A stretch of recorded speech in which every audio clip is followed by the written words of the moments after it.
बिस्मिल्लाहिर्रहमानिर्रहीम। अस्सलाम वालेकुम नाज़रीन, मैं हूं आम शरी आरिफ हमीद भट्टी और आज मुख्तलिफ ख़बरों के साथ। नाज़रीन, पूरे पाकिस्तान में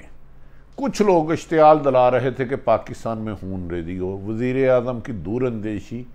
और हिकमत अमली ने मुल्क को बहुत बड़ी खून रेज़ी से बचा लिया। दूसरी तरफ वज़ीर आज़म पाकिस्तान किसी भी वक्त आम शहरियों की सहूलत के लिए बहुत बड़े रिलीफ पैकेज का ऐलान करेंगे, जिससे महंगाई से सताई आवाम के लिए सुख का सांस का बायस बन सकता है। दूसरी तरफ आज वज़ीर आज़म पाकिस्तान ने एक तो अपोजिशन जमातों से, मुख्तलिफ इत्तेहादी जमातों से मुलाकात की और उन्हें एतमाद में लिया कि तरीक़े लब्बैक के साथ किन शराइत पर मुज़ाकरात हुए, और उनके इस मौके पर इत्तेहादी जमातों ने वज़ीर आज़म से सख्त शिकायत की कि हुकूमत हमेशा अहम मामलात में इत्तेहादी जमातों को भी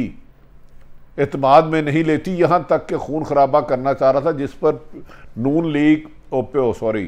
MQM और काफ लीग ने वादे कहा था कि अगर हुकूमत ने तशद्दुद का रास्ता अपनाया तो हम साथ नहीं होंगे। आज मोनस लाई ने इस सिलसिले में तवील बात की। दूसरी तरफ वज़ीर आज़म ने अपने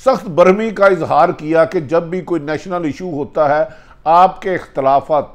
मीटिंग की बजाय, बंद कमरे की बजाय मीडिया पर नज़र आते हैं, जिसकी वजह से हुकूमत के लिए जंग हसाई का मौका होती है और हुकूमत इसको और मीडिया इसको उछालता है। वज़ीर आज़म ने अपने बाद वज़रा को डांट के कहा कि आप मेरी पॉलिसियों के ख़िलाफ़ भी बयान देते हैं, इस किस्म का रवैया आप तर्क करें। अगर किसी ने डिसिप्लिन में नहीं रहना तो फिर मैं उसके खिलाफ सख्त कार्रवाई करूँगा। वज़ीर आज़म कहा जा रहा कि खासे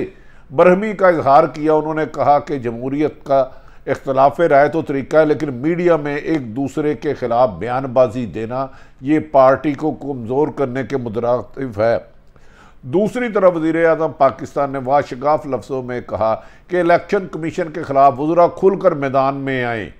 और भरपूर जवाब दिया जाए। आज़म सवाती, जिन्होंने कहा था कि इलेक्शन कमीशन अदारे को जला देना चाहिए, और फवाद चौधरी ने कहा था कि इलेक्शन कमीशन अदारा, चीफ इलेक्शन कमीशन रिज़ाइन दे, उन्होंने कहा इनकी हमायत के लिए जुलूस या इनके साथ भरपूर तरीके से शिरकत जाए। क्या नाज़रीन, इस किस्म की आईनी अदारों से टकराव हुकूमत के लिए मुश्किलात में इजाफा होगा या हुकूमत की नेकनामी में इजाफा होगा? ये फैसला खुद करें, और वज़ीर आज़म को सोचना चाहिए कि हुकूमतें हमेशा टकराव की बजाय मज़ाकरात और मफाहमत की पॉलिसी अपनाते हैं और आवाम की ज़िंदगी बेहतर करने के लिए ऐसी हिकमत अमली बनाते हैं जिससे आम आदमी सुख का चांस रहे। दूसरी तरफ अपोजिशन लीडर शहबाज शरीफ ने नहायत दानिशमंदी से मौजूदा तरीके लब्बैक और हुकूमत के टकराव पर अपने आप को इससे अलग रखा। इस मौके पर नाज़रीन, जैसे ही मुज़ाकरात हुए तो बाद शरपसंद अनासर जो मुल्क में खून रेजी चाहते थे, उन्होंने अफवाहों का बाजार गर्म कर दिया कि हुकूमत लेट गई, हुकूमत की रिट नहीं हुई। बाद लोग ये कहते रहे अभी दूर तक इलेक्शन आते नहीं कि आइंदा दिनों में तरीके लब्बैक का किस किस से इत्तेहाद हो सकता है। यहाँ तक कि PTI के एजाज चौधरी से भी एक मंसूब कर दिया, गलत बयान मंसूब कर दिया गया कि वो कहते हैं उनका आइंदा तरीके लब्बैक से सीट एडजस्टमेंट या इंतखाबी इत्तेहाद हो सकता है, जबकि एजाज चौधरी ने मौके पर वादे इस चीज़ से इख्तलाफ किया, इनकार किया। उन्होंने कहा कि अगर साद रिजवी रिहा हुए तो मैं उनके लिए गुलदस्ता लेकर जाऊंगा। नाज़रीन, पिछले तकरीबन एक माह खासा हुकूमत के लिए मुश्किलात रही। मुश्किलात, एक मुश्किल से निकलते तो दूसरी मुश्किलात का सामना करना पड़ता था। ये ऐसे हालात में ऐसा लगा कि हुकूमत के वज़रा आपस में एक दूसरे के ख़िलाफ़ खुल के बात कर रहे हैं, बजाय कि वो अपोजिशन को जवाब देते। हुकूमती वज़रा की आपस की इख्तलाफी लड़ाइयाँ या नाराज़गियाँ मीडिया पर वाज़िया नज़र आती रही, जिस पर वो मौजूद गुफ्तगू रहे और मीडिया को मजबूरन उनके मौजूदा और साबका हुकूमत के लीडरों के बयान चलाते रहे, जिससे हुकूमत को हिफ़त का सामना करना पड़ा, जिस पर वज़ीर आज़म पाकिस्तान इमरान खान ने आज मीटिंग में सख्त बरहमी का इजहार किया। एक उन्होंने कहा कि इत्तेहादी जमातें आजकल नाराज़ हैं, दूसरी तरफ मेरी कबीना के लोग ही मुझे मजबूत करने की बजाय अपने इख्तलाफात घर की लड़ाई मीडिया पर ले आते हैं, जिससे हुकूमत को शर्मिंदगी का सामना करना पड़ता है। इस मौके पर वज़ीर आज़म इमरान खान ने अपनी कबीना को डांट डबट खूब की। उन्होंने कहा कि आप लोग एक होकर चलते नहीं। आपस की नाराजगी की वजह से पहले आप इख्तलाफ राय करते हैं, फिर मीडिया में इजहार करते हैं, जिससे हुकूमत के लिए शर्मिंदगी होती है, बजाय ऐसे मौके पर कि आप अपोजिशन को टाइम दें और एक मौक़िफ़ लेकर चलें, तो जिससे हुकूमत की मजबूती और पार्टी इत्तेहाद का भी नज़म आया। लेकिन इसमें बाज़ लोगों की डिसिप्लिन की वायलेशन की वजह से शर्मिंदगी करनी पड़ती है। उन्होंने इस मौके पर कहा खसूसन के तरीके लबैक के साथ मामले जैसे जैसे चलते रहे, मुख्तलिफ वज़रा मुख्तलिफ राय देते रहे, और ये राय उन्होंने इस हद तक दी कि मीडिया पर भी आ गया। फिर मुफ्ती मुनीब साहब को, जिन्हें आर्मी चीफ ने बीच में डाला था, कमर जवेद बाजवा साहब ने, उन पर भी तनकीद की, और मुफ्ती मुनीबुर रहमान साहब ने फिर वज़रा की खूब क्लास ली कि अश्तियाल फैलाने वाले वज़रा, शरारती वज़रा, अब मुल्क में दंगा फस्ती कराने वाले वज़रा इस मुल्क में अमन नहीं चाहते। इस मौके पर मुफ्ती मुनीबुर रहमान ने एक टीवी में इंटरव्यू देते हुए कहा कि जब आर्मी चीफ से उनकी मुलाकात हुई तो उन्होंने कहा कि फिर अगर हुकूमत की तरफ से जो डेलीगेशन होगा उसमें शरपसंद और शरारती वज़रा नहीं होंगे, अमन पसंद दाना और ज़ीरक सियासतदान आएंगे तो हम कोई रोल अदा करने की कोशिश करेंगे। जिस पर वज़ीर आज़म पाकिस्तान ने हालात की संगीनी को जानते हुए अपने पहले से जो मीटिंग मुज़ाकरात कर रहे थे तरीके मैं उनमें तब्दील करके स्पीकर असद कैसर साहब को शामिल किया, शाह महमूद कुरैशी साहब को किया और अली अहमद ख़ान साहब को शामिल किया, जिसके बाद तवील मुज़ाकरात के बाद उस पर अमल दरामद भी शुरू हो गया। 2000 से ज़ायद उनके लोगों को रिहा कर दिया गया जिन पर मुकदमात नहीं थे। आज भी वज़ीर दाखिला यूसुफ नसीम खोखर, वज़ीर पंजाब कानून राजा बिशारत अहमद अली खां और दीगर आला अफसरान इस मीटिंग में मौजूद रहे, और उन्होंने कहा कि पुलिस के लोग जो शहीद हुए हैं उनकी माली इमदाद, तलीम और तमाम मराद दी जाएंगी। दूसरी तरफ उन्होंने कहा कि मुआहदा जो एग्रीमेंट हुआ है उसको मनवन अमल किया जाएगा, और साद रिजवी की रिहाई के मामले में जो हुकूमत सुप्रीम कोर्ट में गई है उसको बैग नहीं करेगी, और उसके बाद उनकी रिहाई वहाँ से अदालती तरीके से मुमकिन होगी। ताहम ये बात तय पाई कि जिन पर टेररिज्म के केस है उनको अदालत से ही रिलीफ लेना होगा, हुकूमत उनकी मुखालफत नहीं करेगी और उनके साथ नरमी का रवैया रखा जाएगा और प्रोसिक्यूशन उनकी मुखालफत नहीं करेगी।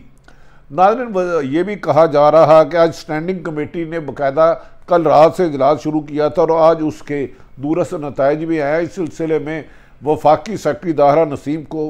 खोखर को अहम जिम्मेदारी सौंपी गई है, जो पंजाब के चीफ सेक्रेटरी भी रहे हैं, वो इन मामलात के कानूनी हल को निकाल रहे हैं। दूसरी तरफ संगीन मुकदमा जिनमें 780 है, दीगर है, उनको अदालत में रिलीफ देने के लिए आइनी माहिरीन से बाकायदा मशावरत की जा रही है। नाज़रीन, इस मौके पर जैसे ही देखा कि बाद लोग चाहते थे कि मुल्क में अमन कायम ना हो, एक तरफ महंगाई की वजह से पीडीएम और अपोजिशन और पीपल्स पार्टी बाजार गर्म में है, दूसरी तरफ वो चाह रहे थे कि अगर तरीके लबैक सड़कों पर आती है, कत्लो गारत होती है, तो इससे ना सिर्फ हुकूमत कमज़ोर होगी बल्कि इमरान खान की मौजूदगी में होगा। उसमें कहा जा रहा है कुछ हुकूमती वज़रा के भी नाम लिए जा रहे हैं, ताहम उनके बारे में ख़त्मी नाम लेना अभी तक यकीनी नहीं कहा जा सकता, क्योंकि उनके खिलाफ उनकी तहकीकात की जा रही है कि उनके किन किन से मरासम रहे हैं और माजी में वो किस किस जमात से वाबस्ता रहे हैं। ऐसे लोगों के बड़ा हक़ाइक़ आने पर वज़ीर आज़म को रिपोर्ट पेश की जाएगी। ताहम इस सिलसिले में पीटीआई के सीनियर रहनुमा ने कहा है कि उनके आपस में सियासी जमात में कोई इख्तलाफ, कोई आपस में लड़ाई झगड़ा नहीं है, ताहम बाद इशुओं पर इख्तलाफ राय होती है जिसे सब मिलकर तय कर लेते हैं और पीटीआई से किसी वज़ीर को नहीं निकाला जाएगा। नाज़रीन, इसी सिलसिले में कुछ लोगों ने आने वाले इलेक्शन अभी जिसका 2023 में होना दूर तक कोई वास्ता नहीं, आज एजाज चौधरी पीटीआई के सेनेटर से ये खबर मंसूब कर दी कि उन्होंने बयान दिया है कि वो तरीके लबैक से तरीके इंसाफ इत्तेहाद करेगी और मिलकर इलेक्शन लड़ेंगे या सिटीजन होगा, जिस पर उन्होंने सख्ती से तरदीद की। ये खबर मुख्तलिफ अखबार और टीवी में मीडिया में चलाई गई कि तरीके लबैक से नवाज शरीफ और शहबाज शरीफ भी इत्तेहाद करना चाह रहे हैं, जबकि हमारी इतलात के मुताबिक तरीके लबैक की क़यादत से बात हुई तो उन्होंने कहा हमारा किसी से भी इस किस्म का कोई राब्ता नहीं हुआ कि हमने सियासी किससे इलेक्शन मिलकर लड़ना है, ना ही इसमें हमने कोई हतमी फ़ैसला किया। हमारी क़यादत, हमारे लीडर साद रिजवी जब रिहा होकर वापस आएंगे और शूरा फ़ैसला करेगी कि आइंदा हिकमत अमली क्या बनानी है, ताहम उन्होंने कहा कि हमारी जदोजहद उस वक्त तक जारी रहेगी जब तक हमारा एक कारकुन भी जेल से रिहा नहीं होता। हम सड़कों पर रहेंगे और एहतजाज पुरअमन करते रहेंगे। जबकि उन्होंने इसको प्रोपोगंडा करार दिया कि तरीके लब्बैक को किसी सियासी जमात से इत्तेहाद की ना ज़रूरत थी, ना इत्तेहाद की ज़रूरत है, हम फ़िलहाल एक मकसद के लिए गए हैं। नाज़रीन, वज़ीर आज़म कहा जा रहा है किसी भी वक्त अपनी टीम को डांट डपट के बाद में बढ़ती हुई महंगाई, तेल, बिजली की कीमत के बाद आम शहरियों की, कम आमदन वालों के लिए एक ऐसा बड़ा रिलीफ पैकेज ऐलान करेंगे जिससे आम लोगों की ज़िंदगी बेहतर होगी और अपोजिशन का महंगाई के ख़िलाफ़ प्रोपेगेंडा को तोड़ने की कोशिश की जाएगी। एक तरफ वज़ीर आज़म की तरफ से कम आमदनी वाले के लिए रिलीफ पैकेज देने का ऐलान किया जा रहा है, दूसरी तरफ IMF की बढ़ती हुई सख्त शराइत की वजह से महंगाई आसमानों की तरफ जा रही है। वज़ीर आज़म के लिए यकीनन एक बहुत बड़ा चैलेंज है और उनकी काबीना के लिए, क्योंकि वो महंगाई को कंट्रोल करें और अशिया खुर्द की कीमतों पर कम से कम करें और ऐसी स्कीमें, पॉलिसियाँ बनाएं कि आम शहरी 3 वक्त का खाना इज्जत से खा सके। जबकि बिजली के बढ़ते हुए बिल, गैस के बढ़ते हुए बिल हुकूमत के लिए चैलेंज है। क्या अपोजिशन